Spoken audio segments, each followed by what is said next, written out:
সাল্লাল্লাহু আলা মুহাম্মাদ সাল্লাল্লাহু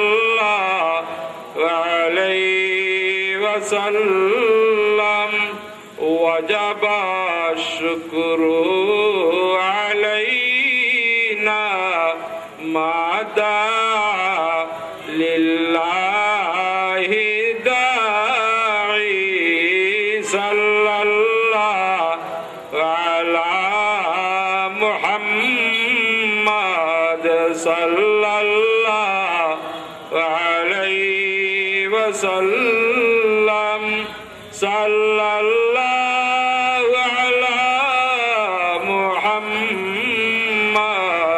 সাল্লাল্লাহু আলাইহি ওয়াসাল্লাম আইয়ুহাল মাবউস ফীনা জিতা বিল আমরিল মুতাঈ সাল্লাল্লাহু আলা মুহাম্মাদ সাল্লাল্লাহু আলাইহি ওয়াসাল্লাম সাল্লাল্লাহু আলা মুহাম্মাদ সাল্লাল্লাহু আলাইহি ওয়াসাল্লাম।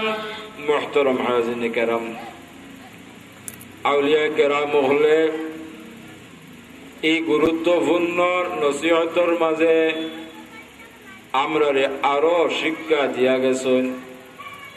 আমরা যেন প্রত্যেকে বেশি বেশি করি দুরূদ শরীফ পাঠ করি, বেশ করি। এই জাতীয় মুবারক মাহফিলের মধ্যে মধ্যে উলামায়ে কেরাম হলে আমরা দুরূদ শরীফ পাঠ করাইন।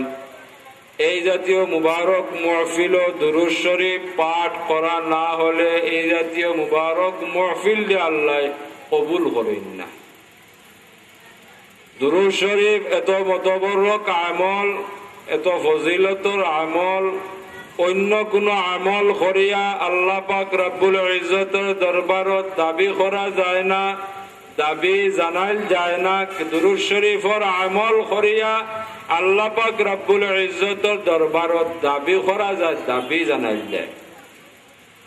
যদি ইলাখান মাহফিল করিয়া উলামায়ে কেরাম হলে ধারাবাহিকভাবে কয়েক দিন কয়েক রাত দুরূদ শরীফের ফজিলত সম্পর্কে আলোচনা করেন, তাহলে সামান্যতম আলোচনা করা সম্ভব না।